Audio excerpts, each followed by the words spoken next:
Building number 5 continues. I finally have come to the final step of building the Liplight kit from Jasen. I did need to borrow a nice power supply from my friend Jarrett. He's a fellow ham radio operator, and he's also the very generous person who performed the surface mount soldering on this board for me. I really appreciate that.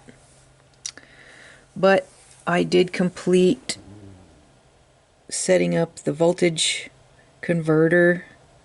I set it up to convert from 12 volts to 5 volts. I thought 12 was a pretty good call because the whole robot is on a 24 volt battery system.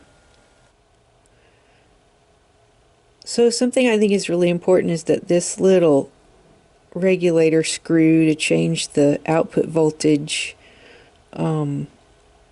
is pretty delicate. I didn't have a tiny enough Phillips head screwdriver, so I was using a jeweler screwdriver, and it got a little bent.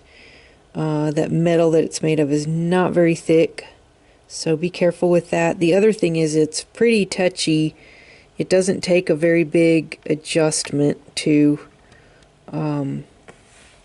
change the voltage on it, so it took me a little while to actually get the right voltage. I put a little pigtail on here so I could test the power and power it up. So the next step after that is to test it. 12 seconds later. So it's time to test the Liplight board. I've got the tweezers balanced in the test points. You're supposed to short the audio or the signal with 5 volts.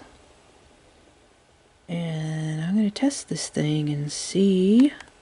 I've got it hooked up to the bench supply here, which is set at 12.27 volts. And the output on the voltage converter is set at 4.98 volts. So I think that should work good for feeding this thing with 12 volts. So I'm going to flip the switch and we'll see what happens. Ooh, malfunction. But it's trying. It's supposed to run a nice, smooth, continuous flow of lights, and it starts out good, but it's cycling for some reason. There's an LED out right there, a green one out, and there's another green one out right there. There's one red one up here that's kind of dim. Those are probably resistors that need to be heated back up, but I'm not sure what's causing the cycling, so I'm pretty happy. There's no smoke coming out of it. There's nothing getting hot. The amps are like well below 0.5 amps. So I'm pretty happy with this, to be perfectly honest. So anyway, pretty cool. I will ask some questions and correct what I can. And then when you disengage this, it does that. It lights up the two middle ones on the front and these two side red ones. So not sure what that means. I will have to consult with people who know more than me. But hey, not too bad.